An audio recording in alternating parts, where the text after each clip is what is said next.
Bismillahirrahmanirrahim. Assalamualaikum warahmatullahi wabarakatuh.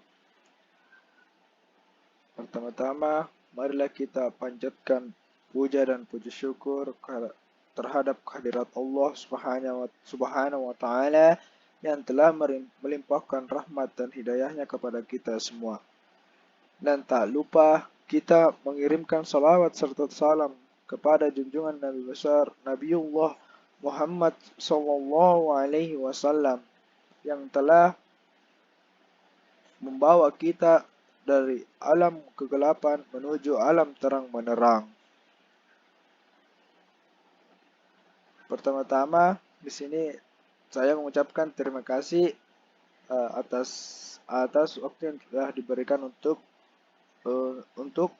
memaparkan materi atau mempresentasikan materi saya, yaitu arsitektur Romanskui. Yang pertama-tama perkenalkan nama saya Al-Ansar Rahman, NIM 210211500005 dengan kelas 01 atau A, Fakultas Teknik, jurusan Pendidikan Teknik Sipil dan Perencanaan, Prodi Arsitektur. Adapun materi yang akan saya bawakan di sini ada 5 materi. Yang pertama yaitu materi yang pertama saya yaitu asal sejarah, dan yang kedua yaitu monastism, yang ketiga yaitu karakteristik, dan yang keempat yaitu dinding, dan yang kelima yaitu kolom.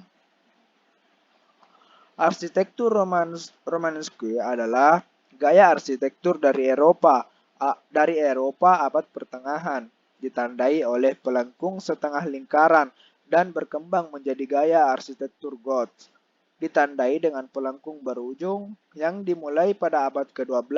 Tidak ada kesepakatan mengenai waktu berawalnya gaya Romanesque, dan pengusulan waktunya beragam mulai dari abad ke-6 sampai abad ke-10.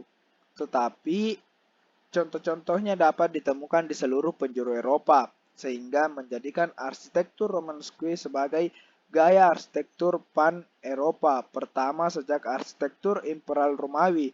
Gaya Romanesque di Inggris disebut sebagai arsitektur Norman. Inilah yang di atas contoh gambar arsitektur Romanesque. Yang pertama yaitu asal sejarah. Arsitektur Romanesque adalah yang pertama kalinya khusus untuk gaya tersebar di Eropa sejak Rum atau Romania. Bangunan yang paling besar pada abad pertengahan di Eropa Barat, yang Kaisar Karl Magnus Palatin Kapel dia Rehen Jerman, yang dibangun sekitar tahun 800. Arsitektur gaya romantik ini dikembangkan secara bersamaan di bagian utara Italia pada abad ke-10 dan sebelumnya dipengaruhi oleh Cluny Abbey. Yang kedua yaitu monastism. Monastism merupakan suatu sistem di mana agar yang menjadi aturan umum tergantung pada masyarakatnya itu sendiri. Bangunan ini merupakan sumber daya utama di Eropa. Yang ketiga yaitu karakteristik. Kesan umum yang diberikan oleh romantik arsitektur baik, gerejawi, dan sekuler bangunan merupakan kekuatan besar yang baik. Romantik arsitektur dibagi 2 periode yang dikenal diantaranya yaitu yang pertama romantik gaya, dan yang kedua yaitu romantik style. Inilah contoh gambar di samping karakteristik arsitektur Romanesque. Yang keempat yaitu dinding. Tembok bangunan romantik seringkali menampakkan kebesaran dari ketebalan dengan beberapa bukaan kecil.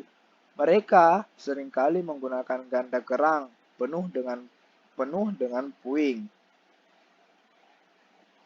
dan yang kelima yaitu kolom.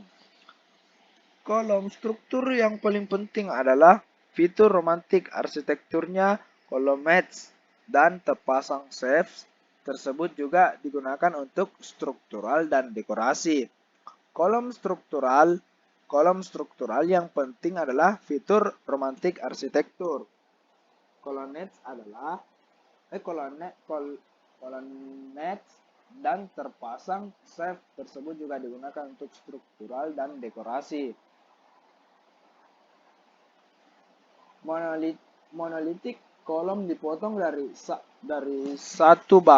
satu potong batu yang sering digunakan di Italia.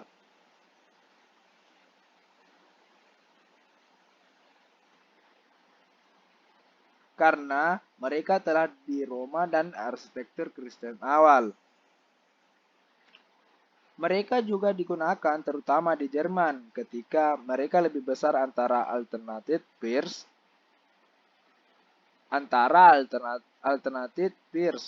Kota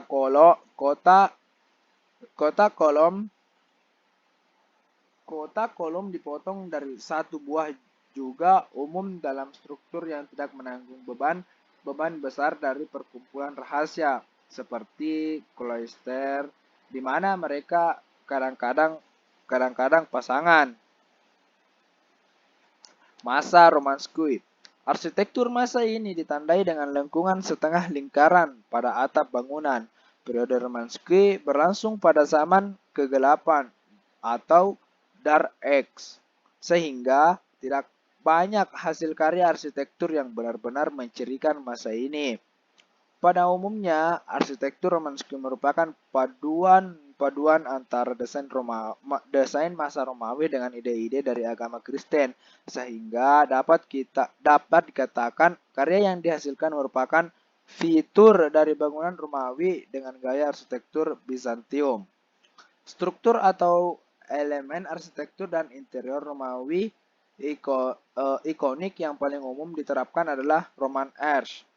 Arch merupakan struktur lengkung yang diterapkan pada dinding bangunan sebagai bukaan, hampir selalu berbentuk setengah lingkaran. Arsitektur Romanskuy ditandai dengan pelengkung berujung pada kubahnya, yang paling umum adalah barrel vault atau bentuk kubah paling sederhana, dan ground vault serta ribbed vault yang kemudian berkembang pada masa Gotik. Dikenal dengan bentuk yang masif, bangunan ini terdiri atas tembok-tembok tebal dengan round arch dan pilar yang kokoh. Secara keseluruhan, tampilan bangunan terlihat sederhana dan memiliki bentuk yang tegas, teratur, dan denah simetris. Menara dengan kerucut membuat bangunan tampak hampir seperti benteng. Di bagian dalam terdapat semirkular arch yang menjadi pembeda dan penanda bangunan Romanskuy. Interior Romanskuy didominasikan oleh warna abu-abu gelap dan coklat tua. Langit-langit berkubah berat biasanya terbuat dari batu, namun mayoritas bangunan memakai atap dari kayu dengan penopang sederhana. Furnitur bangunan pun terlihat sederhana dan terkesan kotor. Arkade atau deretan arch yang dipotong oleh pier atau kolom yang terdapat di interior Romanskuy memisahkan bagian nef dan ezel. Tidak hanya sebagai fungsi struktural, kolom-kolom atau colonnades yang ada pada bangunan juga berguna sebagai unsur dekoratif. Pada prinsipnya, bagian atas kolom atau yang disebut kapital bertonggak bulat dengan bagian atas persegi dengan figur ukiran dedaunan. Kemudian berkembang dengan bentuk figur gambar kisah Alkitab, figur orang suci, dan figur monster atau binatang.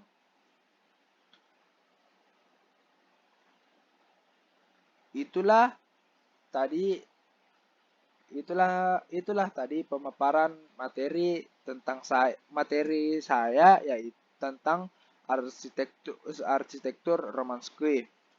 Terima kasih. Mohon maaf jika ada salah kata dan kekurangan. Mohon dimaafkan. Wabillahi taufiq wal hidayah. Wassalamualaikum warahmatullahi wabarakatuh.